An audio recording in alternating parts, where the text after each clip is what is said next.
Hello guys, welcome to PR glitz. இன்றைக்கி நம்ம Pandian ஸ்டோர்ஸோட review தான் பார்க்க போகிறோம். நேற்று பாண்டியன் வீட்டில் எல்லோரும் குலதெய்வ கோயிலுக்கு ரெடி ஆனாங்க. இப்போ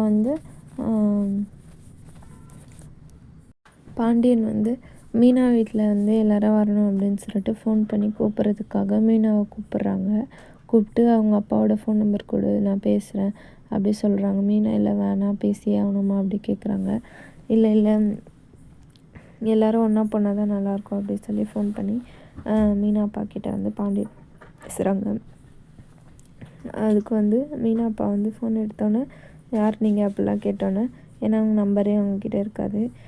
கேட்டோன்னே அதுக்கப்புறமா இந்த மாதிரி நான் மீனாவோட மாமனார் பேசுகிறேன் அப்படின்னு சொல்லிட்டு, கோயிலுக்கு நீங்கள் வரணும் கண்டிப்பாக அப்படின்னு சொல்கிறாங்க.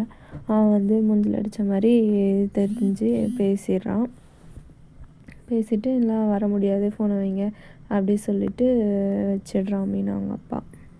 அதுக்கப்புறம் பாண்டியன் இல்லை அவங்களுக்கு ஏதோ வேலை இருக்குது அவங்க அப்பாவுக்கு, அதனால் வர முடியல அப்படின்ற மாதிரி சமாளித்து சொல்லிடுறான். அதுக்கப்புறம் எல்லோரும் தூங்க போங்க அப்படி சொல்லி எல்லோரையும் அனுப்பிட்டு பாண்டியன் கோமதி கிட்டே எல்லாம் செந்தில் கவர்மெண்ட் வேலைக்கு போனால் சரியாயிடும் அப்படின்னு சொல்லி சமாதானப்படுத்துகிறா கோமதியை. அதுக்கப்புறம் மறுநாள் காலையிலே எல்லோரும் கிளம்பி கோயிலுக்கு காரில் 2 காரில் போயிட்டுருக்காங்க.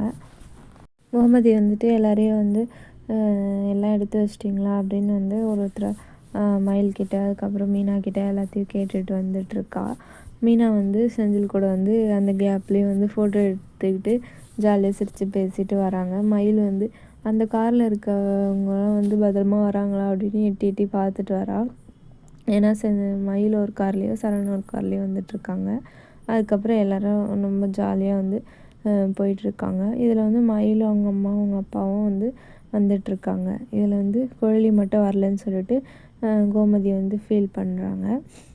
அதுக்கப்புறம் எல்லோரும் ஒன்றா கோயிலுக்கு போயிட்டு இறங்கி எல்லோரும் ஒன்றா குடும்பத்தோடு நடந்து போகிறாங்க. அதுக்கப்புறம் அங்கே போய் அவங்க அக்காவை பார்க்குறாங்க. பார்த்துட்டு ஒருத்தர் எல்லாருமே இன்ட்ரடியூஸ் பண்ணிக்கிறாங்க. பாண்டியன் எல்லாரையும் இதுதான் என் பொண்ணு, மூத்த பொண்ணு வரல, மற்றவங்க எல்லோரும் வந்திருக்காங்க, இதுதான் எங்கள் பையன், அவங்க சம்சாரம் அப்படின்னு சொல்லிட்டு ஒரு பையனையும் இன்ட்ரடியூஸ் பண்ணி அவங்கவுங்க என்னென்ன வேலை பண்ணுறாங்க அது எல்லாமே இன்ட்ரடியூஸ் பண்ணி எல்லாருமே நல்லா பேசிகிட்டு இருக்காங்க.